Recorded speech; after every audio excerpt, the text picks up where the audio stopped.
Damn it. And we are live. I got it.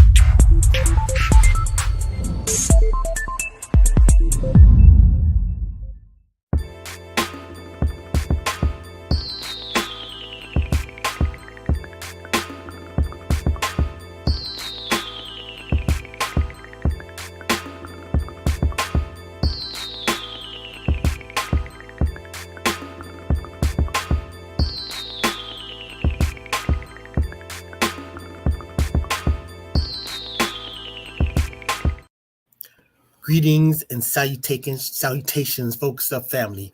Welcome to the December 16, 2023 installment of the Focus Up Show.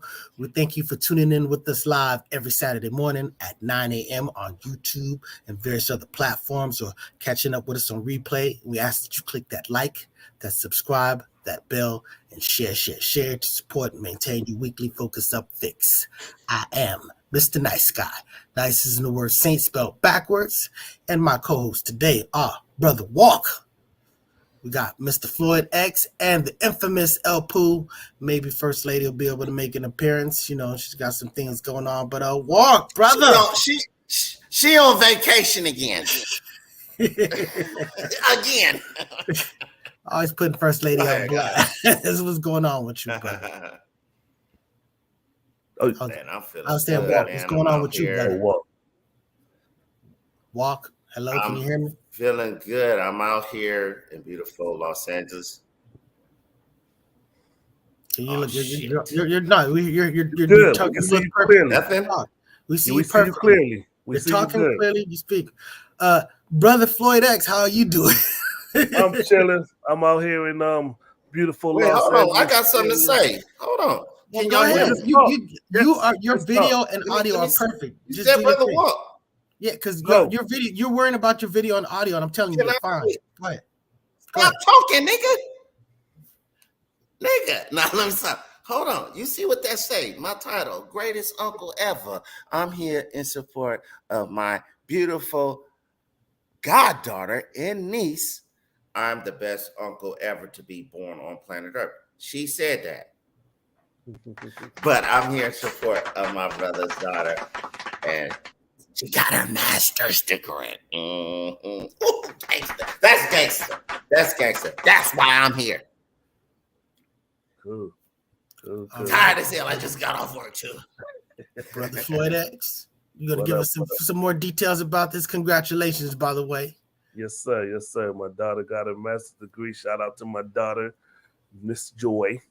She got a master's degree. We're about to go to her ceremony later on today and watch her walk the stage. So congratulations.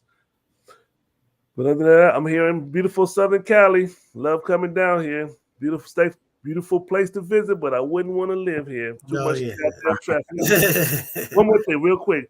I was driving on the freeway at 6 o'clock in the morning. If you want to experience what it's like to not have traffic in LA, leave at 6 o'clock in the morning on a Saturday. On a Saturday. It was a wonderful experience. Yep, you be sure to check in, Mr. Sacramento. But anyways, what's going on with you, El Poo? Oh, everything's good, bro. Blessed, happy to be here, and congratulations to your daughter, man, on that accomplishment.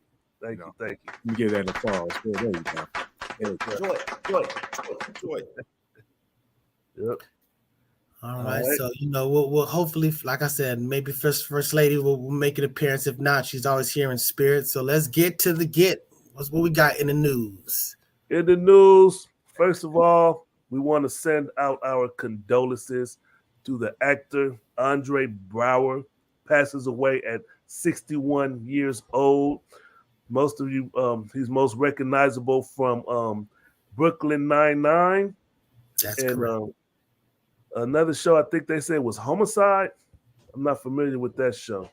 But salute to the brother. Also, he was the actor in the movie The Glory.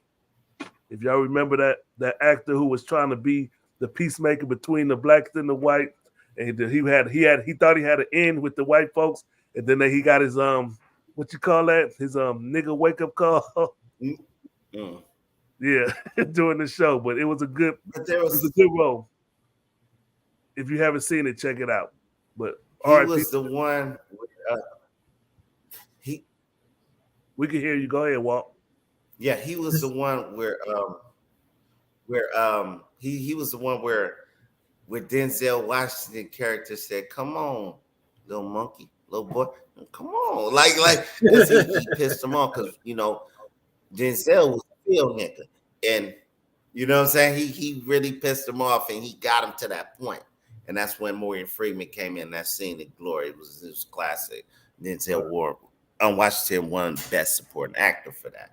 I don't know what my boy won, but rest in peace to him. But my favorite movie with him is it's a movie called Get Pointy with it's Get Pointy. It was a HBO movie. It was good as hell with one of the Baldwins with Alec Baldwin, him, and the guy who looks like my brother El Pooh up there. The guy who freaking does karate. What's his name? Michael Jai White. Yeah, I know the nigga who plays Spawn. Michael Jai White. Michael Jai White. They did a movie. It came out like in 92, 90. It's called Get Pointy. I love that movie. Yeah. Cool. All right. So moving on to the next. Oh, go ahead. Nice. Hey, and on that note, since R.I.P. to this brother, let's have a quick celebration of life, brother La Brea Trucking. Happy salute, happy birthday, brother. Happy birthday to La Brea Trucking, man. He just made 61 years old, man. It's his birthday. Yeah, today is his birthday. You know what? I just happen to have something to drink for him. I'm gonna drink one. I'm gonna drink one for him. I just happen to have some here. I don't drink in the morning, but I just happen to have something. Here's Celebrate Trucker. Salute. Happy birthday. All right, so what's next up in the news? Next up, we got Jonathan Majors trial update.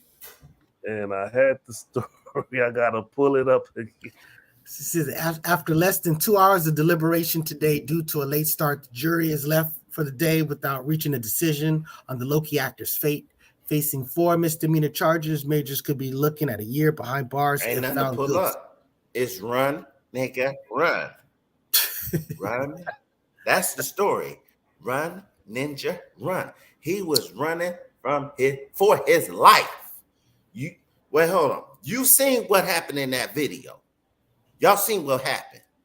He was trying to escape that little feisty white girl because he knew what was at the end of that tunnel, a life sentence. Mm-hmm.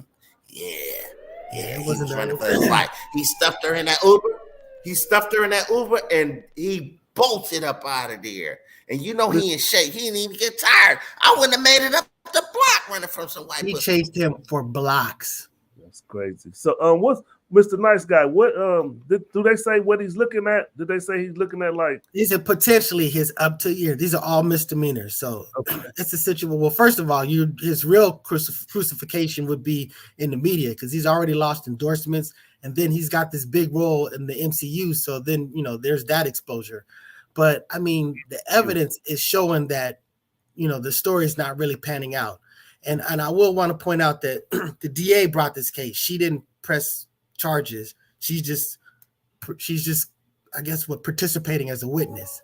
But suffice it to say, her stories and all that stuff is not really panning out. So, we'll see how this plays out. She says that he did all this damage to her, and you see her party and doing all these things that she shouldn't have been able to do if her finger was broken. I mean, she after he ran away from her, she met up with some people, started hanging out, partying, and then she ended up at the house like unconscious. And he was the one that called 911.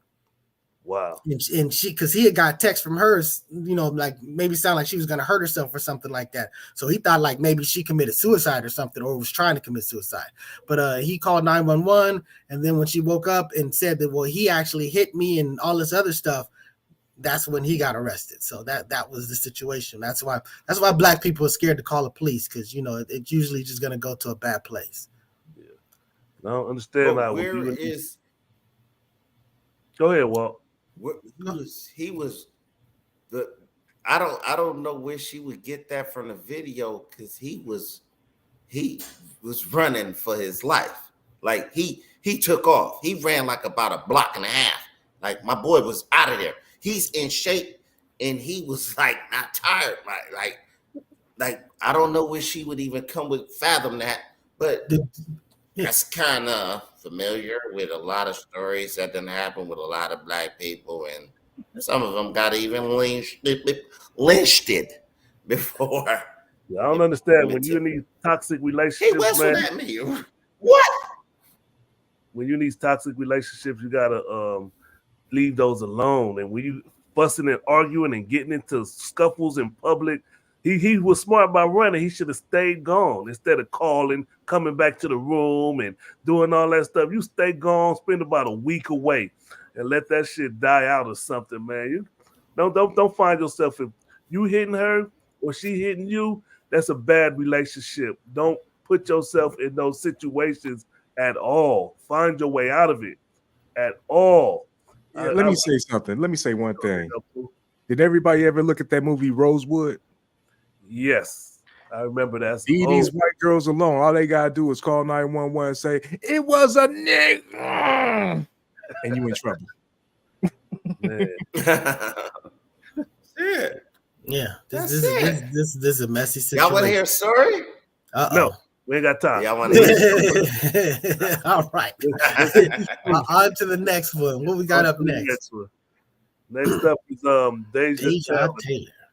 Okay, so Deja Taylor, she's the mother of a 6-year-old who shot his teacher in Virginia, was sentenced Friday to 2 years in prison for felony child neglect, nearly a year after her son used a gun to critically wound the educator. Friday's sentencing was the second time Deja Taylor was held to account for the classroom shooting, which stunned the nation and shocked the military shipbuilding city of Newport News. Wow. This was incredibly negligent. You're telling me, first of all, you can't let your 6-year-old ever have access to your gun. I mean, we always train, my daughter and my nieces when they stayed with us, how to use that gun. If you need that gun, you got access to it, but only when you're old enough to use it and be intelligent, whatever. 6-year-olds should never, ever, ever touch a gun. And the fact that they took this gun to school, I mean, that was a time bomb waiting to go off. It was fortunate that not only the teacher didn't get shot, but I mean, that kid could have shot a kid, and that would have been a completely different situation as opposed to this adult that had to hand out and all this other stuff. But I completely agree with the sentence of 2 years. It's a good message to, like, you are responsible, and like you say, Mr. Nice Guy, he could have shot anybody. He could have shot somebody's 3-year-old, some little baby in the nursery or something. He could have shot anybody. So I'm glad that I accept that she got 2 years as justice served. Yeah, in fact, he could have shot himself. And shout out to Newport News and my boy Third. What's going on, Third, out there? He had told me they call it bad news because nothing comes out of Newport News but bad news. Shout out to Third Eye. He's a member of the Focus Up Network. That's right. I need that fade. I need that fade. Go ahead. Go. Let's let us run. That's like he's awful quiet on this one. But a shout out to Third. That's the guy. With me? Nice guy. Huh? Nice guy. That fade. Oh, nice guy. Okay. Let's see. Bring it on. Anytime to teach no kid, use no gun. Use no gun. What are you teaching any kid to use a gun for? To help do what? If someone were to break in a house and my 16 or 17-year-old girls are there by themselves, they need to know how to use that gun to protect themselves. So that's exactly what we did. You absolutely 16, 17, these high school girls, we took them to the shooting range. We taught them how to use it, 16, how to respect 17. that gun. Yeah, 16, 17. Yeah, that's exactly. High school. As I said, high school girls, niece, they stayed here. We taught them. I disagree with that still. Okay, that's fine. I mean, that's what it is. If someone breaks into the house or whatever, some type of situation, you need to be able to protect yourself. So that's what it is. Go ahead. Retort, brother. So they will have access. So they will have access to the gun in their room? They could have access, but they have access to the gun wherever they need it to be. The bottom line is they know where to get to it and could get used to it. In the house. They don't take the guns outside of the house. In the house. Wait, hold on. What if they get into a fight? Too long with if you get into a ding ding, bro, you gotta come. Just come on, speak. Taking too long, man. Come on. If you gonna get into it, get into it, my nigga. Bro, y'all really be kind of real, yo, bro. I'm listening to the shit, right? Yo, I'm listening to my brother speak your shit. We short on time. We're ready for you, though. We're ready for you. We want to listen to what you have to say. Can I respond then before y'all just let me the fuck off? Go ahead, bro. What I'm saying is, so what if this said child has an altercation in school where she get an ass whoop and then she say, I'm gonna go get this gun and use it for seek revenge? And if the retort to me is, if someone uses my gun to do some stuff like that, I'm absolutely liable for it. But this is the thing. If you raised your child properly, that's not the situation. This is a situation of being able to protect yourself in the house. It's a function of where those kids are at. If they feel like they need an ass whoop and they need to take a gun, then they're not coached up enough. They're not educated enough. They're not civilized, whatever. They don't need any access to a gun. But if you've actually raised these people, I'm just saying, like, wait, hold on. Bro, you never know what batch is coming out with these kids. Now, no. Actually, well, that's what I'm saying. Listen. Can I finish? See, why y'all cutting me off and stopping me and all my shit? Yo, bro, I don't even be on the show that much no more. Can I talk? What I'm saying is, you never know. Because, see, sometimes when you're in school, you got so much emotions and so much shit going on in your head, and humiliation is everything. You never know what they're going to do. So for that child to have access to a gun, any child, in my opinion, is ridiculous. In other words, teach your kids how to fight, not use a damn gun. We got y'all opinion in there. Okay, let's keep the show moving forward. Yeah, see, that's the thing about it. I don't even believe in teaching them to fight or do any of that stuff like that. The bottom line is, be an adult, be civilized. So, it ain't an issue of sitting there, knuckling up or nothing like that. Be an adult, be responsible, get out of stuff. If they feel that they got something to say, you let them say it, whatever. But the bottom line is, as far as protecting this house, everybody need to be able to hand them something if we need to protect this house. But let's go on to the next. Tony Boy says, Tina guy, nice guy, kill me with these storybook ideals. You want to respond to that, nice guy? Again, like I said, it's a function of, it's like martial arts. You don't just teach anybody all the most dangerous things and stuff like that. The reason why you got to basically make sure this student is ready for certain lessons is because you need to see where this kid's head's at. Because some kids will just go around doing stupid stuff and inflicting big time damage. It's the same thing with a child that I've been raising my whole life. You know what I'm saying? My child is going to have a reflection of my thought process. So the bottom line is, this kid, I know exactly where my daughter is at head-wise and stuff like that. I understand that. Again, I said, if my daughter did do some stupid stuff like that, of course I'm going to be liable for it. But guess what? Go ahead. I agree with Mr. Nice Guy, because you're speaking from a civilized perspective. You raised your child right. You know who she is. You know her temperament, and you know that she's gonna need to be able to protect herself. You're coming from a responsible parent perspective, and we know that they out here, that these children is being raised in bad homes and are not responsible. The same rules don't apply to them. So I understand where you coming from, Mr. Nice Guy, being a responsible parent. I get it. But let's go on to the next in the news topic. Thank you for that, Mr. Floyd X. Yes, sir. Dramond Green, the gangster. They call him Debo. Debo, what you got on my 40, homie? Go ahead, Mr. On Wednesday, the NBA suspended Green indefinitely, citing his open hand strike to Yusuf Nurkic's face in Tuesday's loss to the Phoenix Suns, which occurred less than a month after Green given a 5-game suspension for putting Rudy Gobert in a rear naked choke in November, which itself came months after a one-game suspension for stomping Domantas Sabonis' chest in the Warriors' first-round series against the Sacramento Kings last postseason. Dramond's incident with Nurkic was the latest in which the league has deemed a repeated history of unsportsmanlike acts.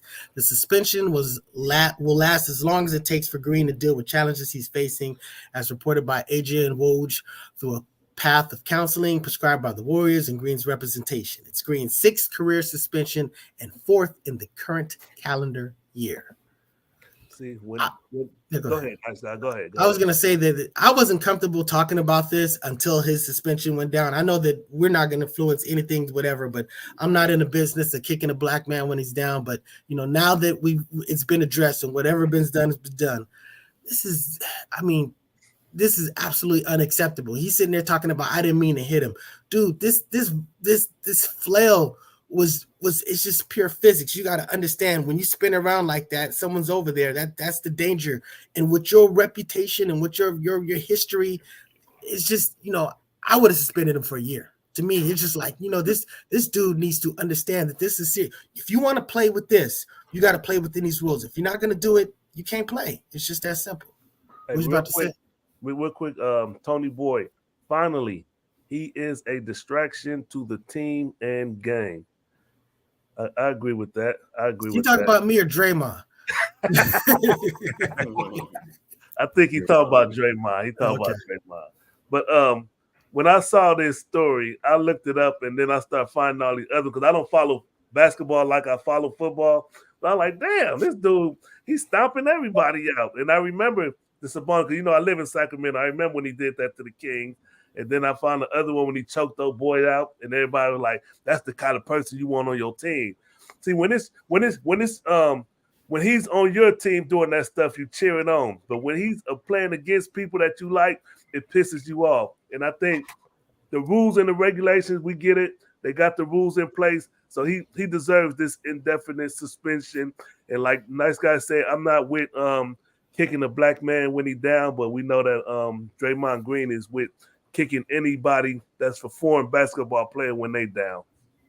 And did he say he didn't mean to do it? Yeah, he said he was trying to sell a call. Yeah. He was trying to sell a call. I looked at highlights of the game, and when he was doing it, I heard him say this. Take that. Just like that. Here's the thing. We got to understand. Y'all do know that Draymond Green has a podcast, right? And he does know that he's on his way out of the NBA. He should have been out a few years ago. He's not that prolific of a point scorer. He is just really a distraction. He will get in the face and do a bunch of stuff just to. It's sort of like Madison. Remember the white boy Madison that was on the Lakers? Just like just so like you're like, get away, you fly. You're not even that good at defending. So he's on the way out, and he's going to continue his podcast and be a celebrity and do his stuff and be like, yeah, I was just trying to play like in the 90s. See, that's what a lot of people are saying. That's what memes I'm seeing as well, too. People are talking about that's 90s style of playing basketball. It's not. Let me say this. You can't discount his contribution to the game just because he's not a point scorer. I'm not a professional basketball follower, but I know that he does bring to the game with his assists. When I be seeing him pass that ball and to see he be pissing other players off, his contribution is tremendous. Huh? Remember Madison? Yeah, Madison? but I'm just saying. Mark Madsen. We're talking about Mark Madsen. But he wasn't a playmaker. Mark Madsen was like a kind of a flunky role player. This dude, I mean, you're right. You're talking about defense. You're talking about rebounding. You're talking about a lot of stuff, So go ahead. Sorry. And Tony Boyd, you can't do the same thing. You agree he's not as good as he used to be, but he's still relevant, in my opinion. He's not as young as he used to be either. Come on now. How much time do you think he got left? What was that comment that cousin said, man? What was that cousin that agreed he's not as good as he used to be? Another shot for Tony Boyd. You're on the road, man. I think Tony Boyd just tired of getting blocked. With you all day. So I'm gonna have to start saying block Tony Boyd. Come wait. Here we go again. All right, That's my personal victim. Yeah. Are we finished with that one? We going into the next one. Well, actually, what we're going to talk about is the fact that, you have him with this situation. Then you got the John Morant situation where, he's suspended. I want to say, wasn't it like 40 games or something like that? I have to. Half the season, almost half the season. Yeah. So that was a situation where repeated. But I mean, you're talking about, that swing, that was a ridiculous swing. That's why, to me, he has to get hit with this. And then you got the brother, the Josh Giddey situation where he's supposedly messing with this underage person. And as far as I know, there's still nothing that's really happened about him. As far as I know, he's still playing. I know somebody who said or the FBI or the local authorities said they have started a formal investigation into him. Yeah, so that I heard. I wonder if he's black or white.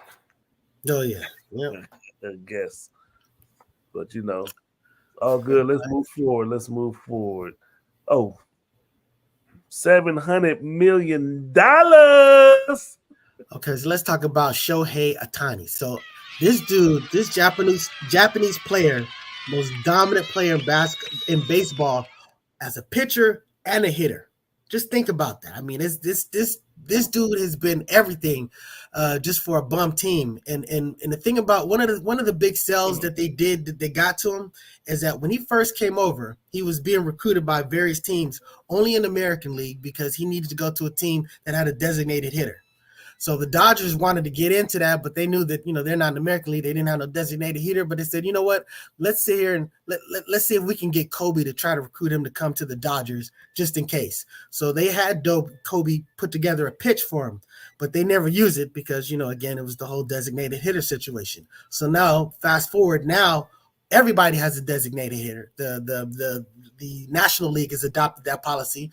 So now that the Dodgers are trying to recruit Shohei, they decided, you know what? Should we use that Kobe footage? And they decided, what the hell they did. And Shohei said that was one of the parts that really touched him, to see Kobe like recruiting him to the Dodgers. So, that was a big deal. So that was Kobe still doing things for Los Angeles. So, that's what's up. That's why Kobe's the GOAT. And shout out to Shohei for coming to LA, the Dodgers. He said he wants to bring some championships to the city. I like that. That's what's up. So, yep, I guess we lost Floyd X. You got something to say? You off for the quiet there, Brother Walk. Okay, so try not to. Every time I say something, every time you say something, it's gold, brother. It's gold. You're right. So look, what I'm saying is, okay, here's the thing.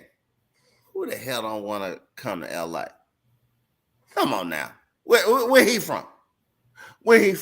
Everybody want to come to LA. I'm from LA. I'll be in LA and I'll be out here like, damn, I love LA. Y'all right, LA is the shit. He's right. He's gonna make a lot of money out here. Meet some beautiful women too. You think it's popping? Where you from, Japan or where you from? Yeah, Japan. I mean, he's been on the Angels for years, but yeah, he's from Japan, but he's been living in Orange County for years, playing in Orange County for years. But he ain't part of the LA Dodgers, bro. It's a difference. Talk to Shaquille O'Neal. He'll tell you. No, it's a big difference. So guess what? It's about to be popping. It's the prestige. It's gonna be on. That's why I'm looking so damn good right now, because I'm in LA. Now let's go. That's all I want to say. Sex Talk Walk every Thursday, 9 p.m. Oh yeah, sorry about that. That's right. Sex Talk Walk on Thursdays at 9 p.m. And cousin Tony, whatever brother said, that designated hitting is not new to baseball. I did not say that. I said it was only in one league, and now it's in both leagues. But so clarifying for the brother. But we on to is that all in the news? We into you want to go into the first in the news? Sorry, the first topic. First topic is Clarissa Shields. Clarissa Shields. I love Clarissa Shields. I think she's the second greatest female athlete ever. Y'all know who the first is, right? Y'all know who the first is. Serena Williams, yes. Listen, Clarissa Shields, sister, I love you. I respect you. I appreciate you. But you gotta stop challenging men. You're setting a bad precedence. Trying to fight men. Stop it, sister. Stop it. Let me pull a picture up. Sister Clarissa Shield. Let me show her off all of her belts. She won all these belts, and she's a real true champion. She did a thing. I think she went to MMA and fought somebody at MMA and whipped their ass too, and won. She's a true champion. I got nothing but respect for that sister, but I hate the idea that she's making or she's giving women this ability to think that they could take on men. Men just have a natural confidence and a true strength behind our fists, just like a gorilla. A gorilla is like 100 times stronger than a man. If I sit there and work out every day and think that I'm going to go in the jungle and beat a gorilla, it's not going to happen. It's not going to happen, sister. I'm trying to be respectful about it. Not going to happen. So please stop. What y'all got to say about this, man? I'm going to say this much. As old as I am, if a woman beat my ass, I'm going to come back and shoot her. But a woman shouldn't, yeah, you're right. I don't care what the situation is. You cannot challenge a man like that. And don't set these examples because you're going to give other females the same mind state and they're going to get hurt. A man will knock you out, what we do here, box your mouth. I've seen it. I think it's like this goes with the modern women thinking they could actually compete with men as far as like I'm handling my own business, I'm taking care of my business, and you weak man, I'll beat your ass. It's been plenty of women that said stupid shit like that, like I will beat your ass. Have you ever heard a woman say that? Yeah, I will beat you. So this was what happened. She was in that boxing video, sparring with a man, preparing her for a fight. Now, y'all know this happened like 5 years ago. The Russian fighter, he aired the video because he didn't like what the F she was talking about. She would beat Keith Thurman and all these other male fighters. Sean Porter, she said she could beat Sean Porter. Come on now. And he aired the video just to show, and he was helping her prepare for a fight she was going to have with a woman. She is accomplished as a female fighter. And her trainer, even in the video, her trainer said, you had your head up. And he just showed her, and he just gave her a little tap. And she's come with a lot of excuses for that.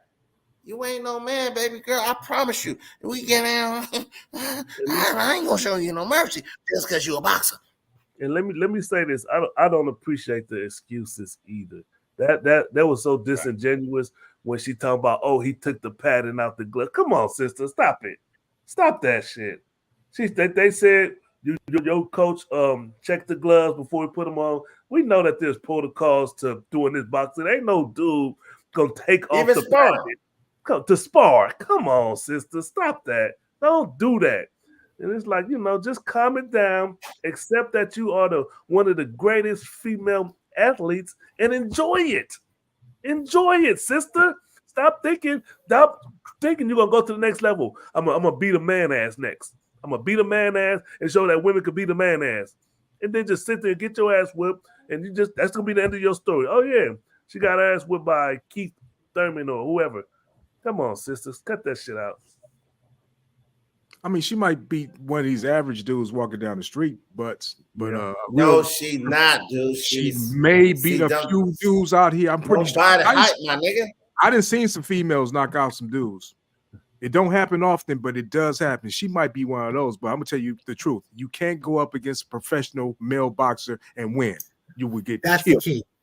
That's the key. Professional male boxers. Again, it's just and what man is gonna be really wanting to be just tagging some female like that? I mean, you also got to think about the flip side of it. I don't understand what a man would have to win or what he would win from beating up a woman. And as far as losing to her, that's a whole nother situation. But I'm just saying that it can't really work. So that's why honestly, I'm not a fan of women just getting beat up like that anyway. So if reproductive and stuff, go ahead. What you about to say, Walt? I'm gonna say this. There was another woman who was getting big-headed about beating up a lot of ladies, challenged men. Her name was Ronda Rousey, and she said that she could beat a man. And Tank Abbott, he said, I will come out of retirement to fight you, and I don't even want no money. After the fight, you got to make me a sandwich. Google it. Hey, that was a great one. I was thinking about the same situation, and then she got beat up, a few times after that by some females. So you got to be, I don't know if it's promo. I don't know if it's promo or it's whatever, or they really get into their head, or there's you just got to have some distinction as the lanes. We got to have lanes in which to operate. That's just don't condone it. I mean, what real man want to step into a ring with a woman though? That's my point. That's my point. Real talk. If I was a boxer, I would be like, you know what? I'm gonna train as hard as I just to show her. Because listen, sometimes you gotta show people. Listen, I don't hit women. I don't do that. But if you a boxer, you call me out, you really trying to play me like that? I'd be like, yeah, let's set it up. I said, I'm gonna train as hard as I ever have for a fight. I'm gonna fight Clarissa Shield. Keith Thurman should have did it because they trying to play Keith Thurman. He is kind of weak now.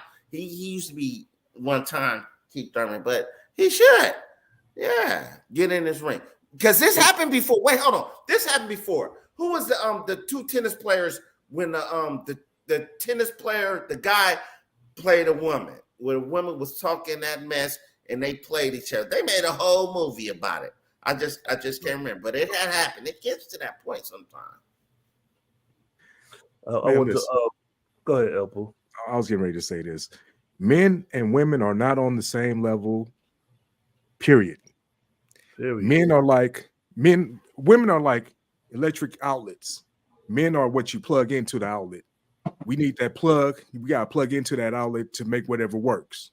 So that's why we need each other.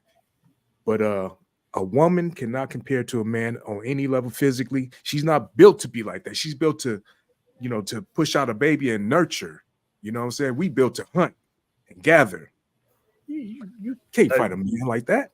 Elpo, let me respectfully correct you on your analogy. Mm-hmm. You say that the man is like the plug. I would say women are like the outlet. Men are the power plant, nigga. Yeah, the women are the outlet, but we got to plug into the outlet though, right? We got to plug into the outlet in order to make us work. The power plant with the source, respectfully. All right, that's cool. Well, respectfully, watch this. Why are we even having a silly conversation like this? Like back in the 80s, you never heard women talking this like I can actually fight you and beat you, guy. Like nobody challenged no Muhammad Ali. Are you crazy? Muhammad Ali. Really? The reason why we having this silly conversation is because that woman said a silly thing by saying that. Yep. No, because she got clocked and it's on video, and this happened 5 years ago, and she's embarrassed now, thinking that she's really on the man's level. Yeah, that makes her silly. She silly. was talking that fight a man just this year when Spence fought Crawford. Don't talk to me about ahead, nice guy. Yeah, I'm looking at the time. I want to make sure that we properly get to this next topic. So let's pivot over to we talk about the Blastmaster. You ready for that? Yes. Go. Okay. All right, go ahead. You set the table, Mr. Floyd X, since you feel so good about it. Come on, man. Come on. I've thoroughly studied for this, and I'm so thankful for the Blastmaster KRS-ONE. I'm so thankful for this brother. He always come and set shit right when things is out of whack. He always comes and fix it. Let me fix this shit. They need the teacher again. The teacher, Mr. KRS-ONE. So we know that the Grammy shows is doing the 50 years of hip hop, and they celebrated bringing out all these great stars, great entertainers, people we love and respect and appreciate. They bringing them out and doing these shows. They're performing all over the world. It's not just on TV. They're doing shows across the country. And shout out to Uncle LL Cool J. He's helping lead the way. And he recently gave KRS-ONE a phone call, invited him out to do the 50th anniversary. KRS-ONE was like, I took the call. I answered. I wish we could play the video, but they always striking our shit down, so we don't play videos and stuff on here. But When he took the call, he laughed at the call, and in the end, he said, "Fuck the Grammys." KRS-One goes off on the Grammys, and he shouted out, and guess who agrees with KRS-One? MC Shan says, "I agree. I stand with Chris. Fuck the Grammys." And I'm thankful. I appreciate. I don't want to run deep, run long, but that's the stage. Let's speak about it. KRS-One, thank you. What you got to say about it, Mr. El Pooh, our super producer, in-house super producer? First of all, the Grammys are just paying homage to hip hop like everybody else. But what KRS was saying, like they didn't acknowledge hip hop from day one to year 49, 47, 48, and all this old stuff. Listen, hip hop wasn't even acknowledged until 1979 on record. So that was already about 8 years while hip hop was already running until it really got put on record. So we got to strike all that. Then when they started acknowledging us, they was disrespecting us. Yeah, from the beginning, when they first had the hip hop category. All right, now hip hop is accepted and everything. But KRS, I'm thinking like this. First of all, you are not the end all for hip hop. You are the teacher. You are your teacher. You are the teacher of hip hop, but you are not the teacher of hip hop. You're not the only teacher of hip hop.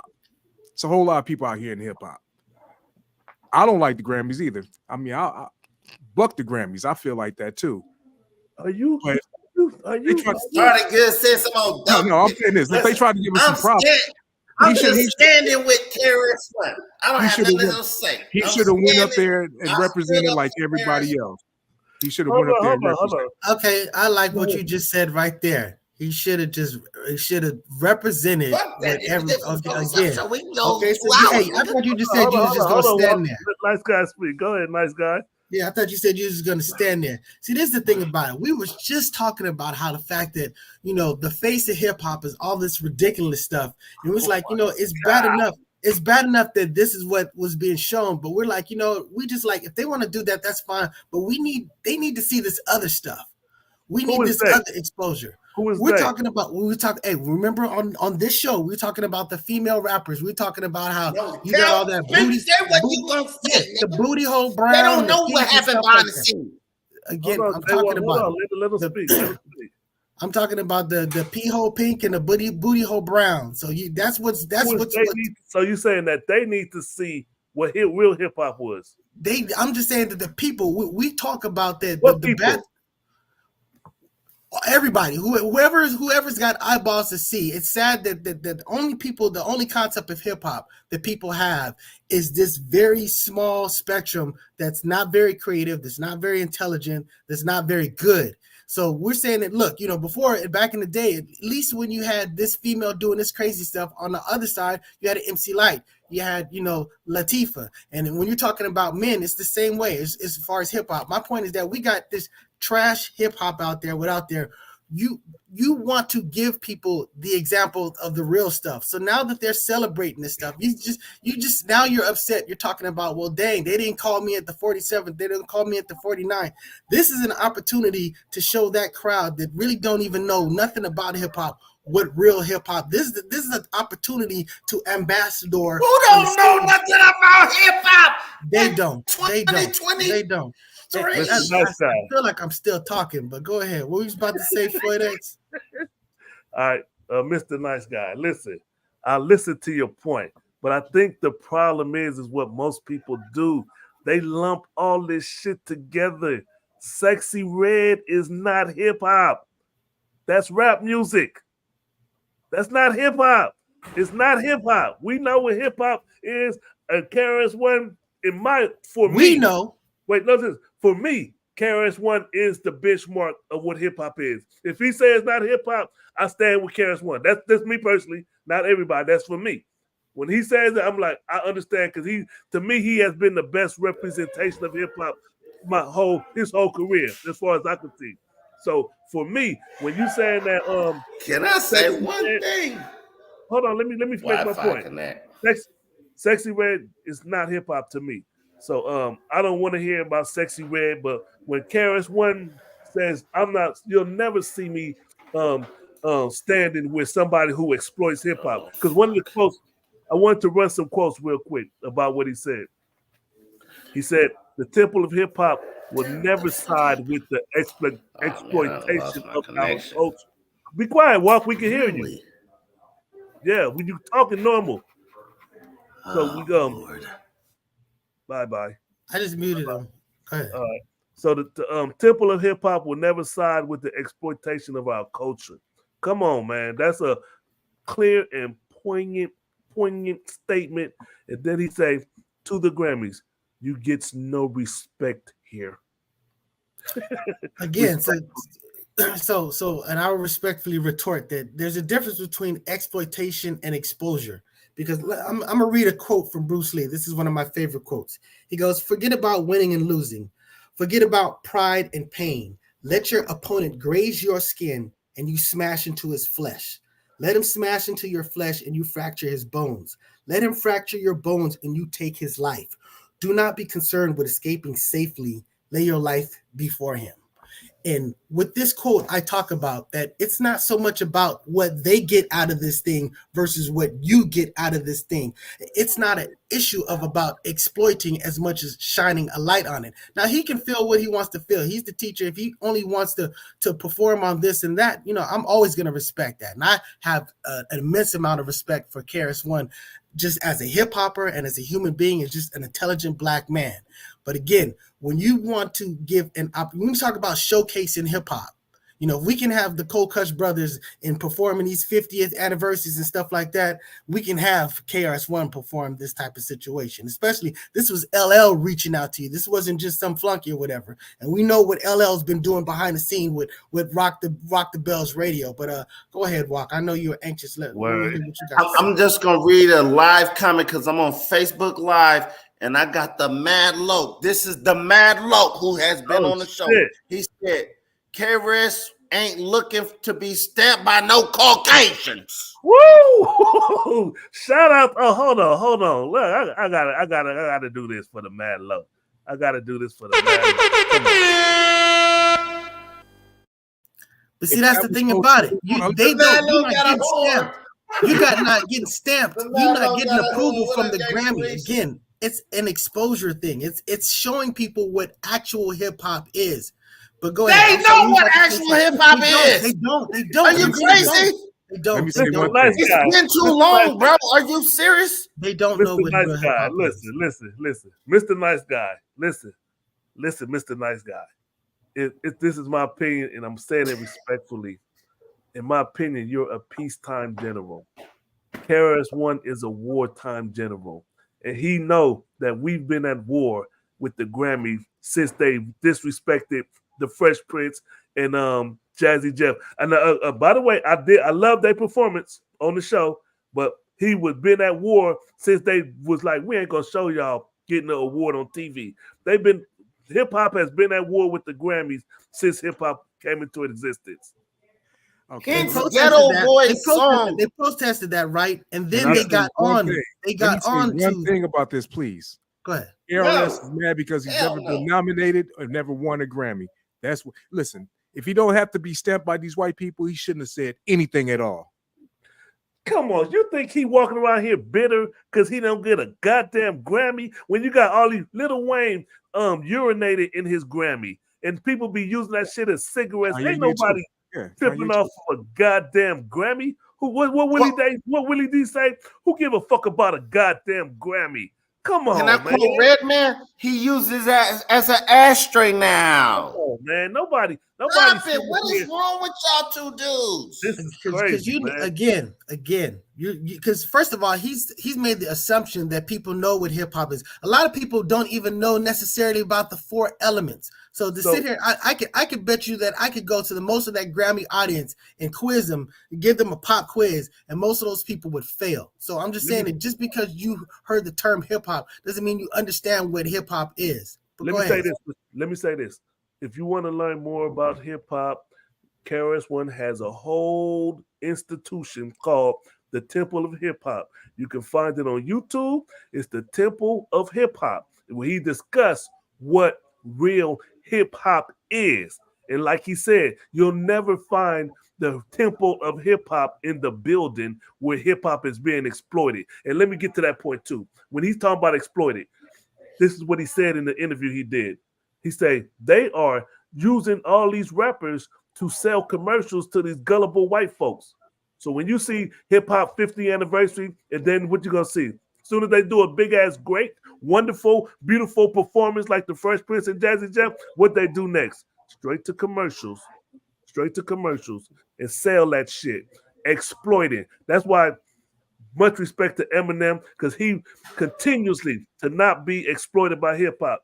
I don't care if people say, oh, he white, he different. No, Eminem, you don't see him in commercials. The only commercial he did was to promote Detroit, to make Detroit a better place for its citizens. But he is not being exploited by hip hop. They would have loved to use Eminem to exploit hip hop and you all the shit and just make him the face of hip hop. Hey, I'm the best rapper. Black people like me. White people like me. Buy this. Buy that. Buy this. Buy that. He could have been he could have been a billionaire before Jay-Z if he was accepted to be exploited by the Grammys. So shout out to KRS-ONE and Eminem.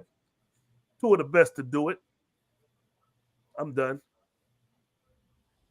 I'm waiting for. I'm giving Walk Room space to salute to KRS-ONE, man. I'm still standing with KRS-ONE.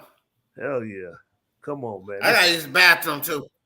Like this is crazy, man. I don't understand how y'all are okay with this thinking that it's a good thing that rappers are going on this side with the Grammys.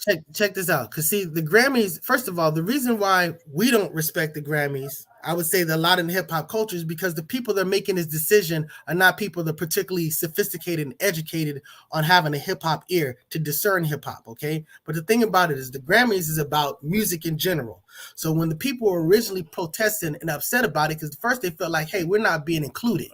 So then they created a category for you, but then they didn't show it on TV. So you protested that it wasn't on TV, and then it got on TV. So then you did participate in it, because the fact of the matter is that, a lot of these guys that were protesting ended up on the show afterwards. So at some point, some type of change was made. But again, my point is this: when someone's celebrating your thing and giving you an opportunity to because again, people really, you know what? This is what I recommend. Everybody, go look up the Drink Champs with DMC.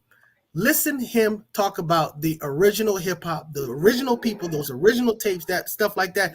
That's the real education that people don't get.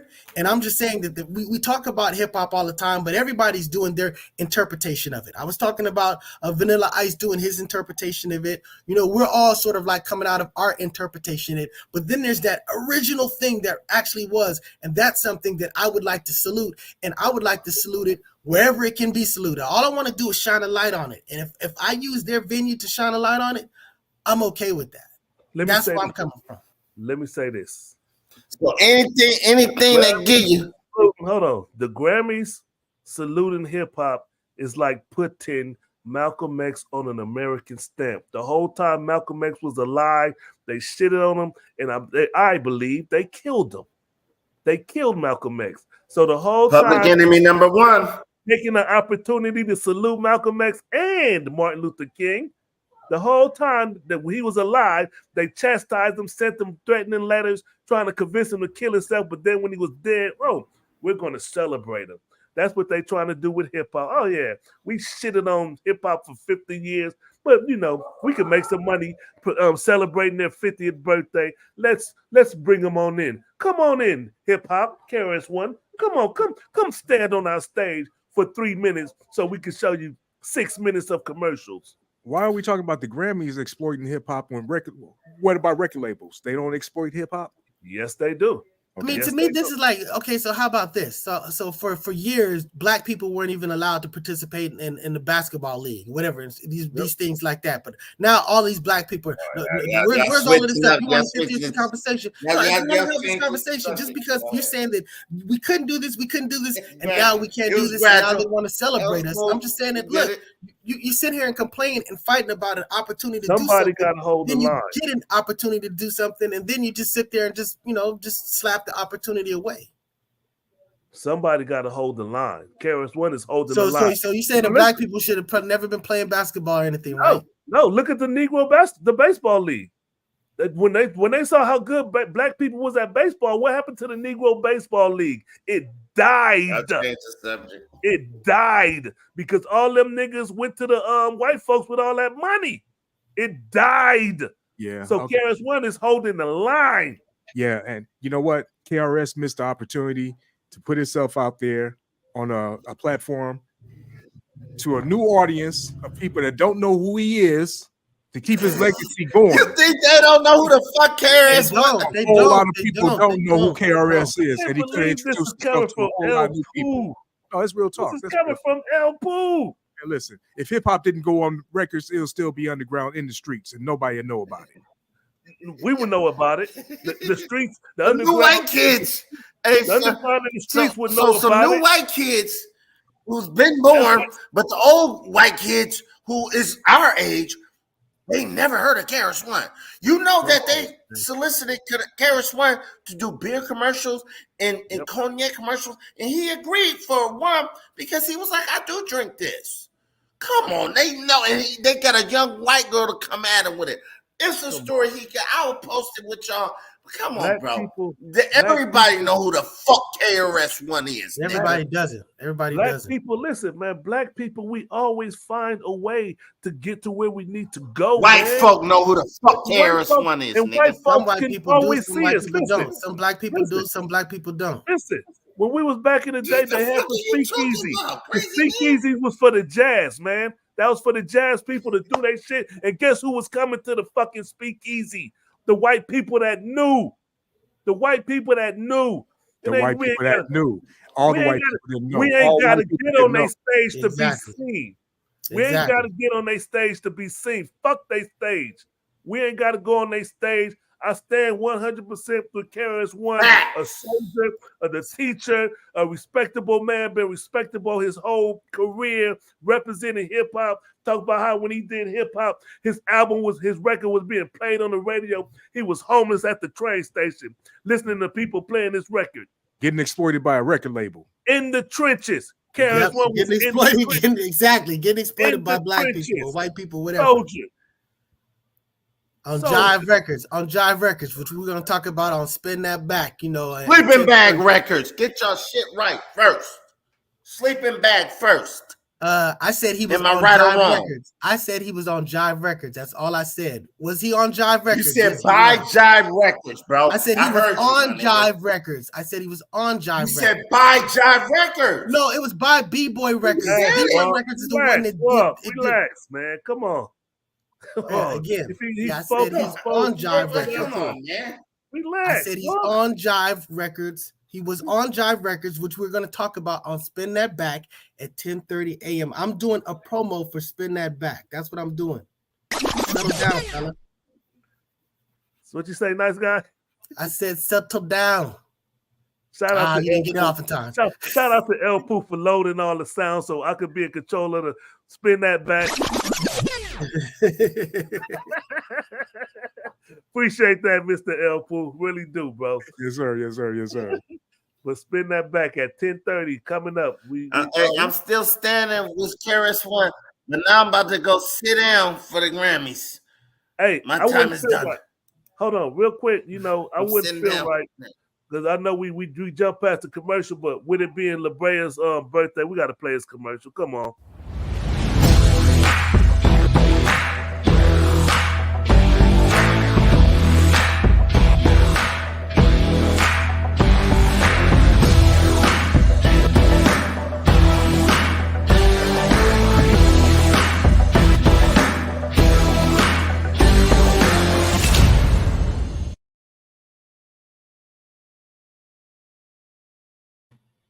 Let me say this, real talk.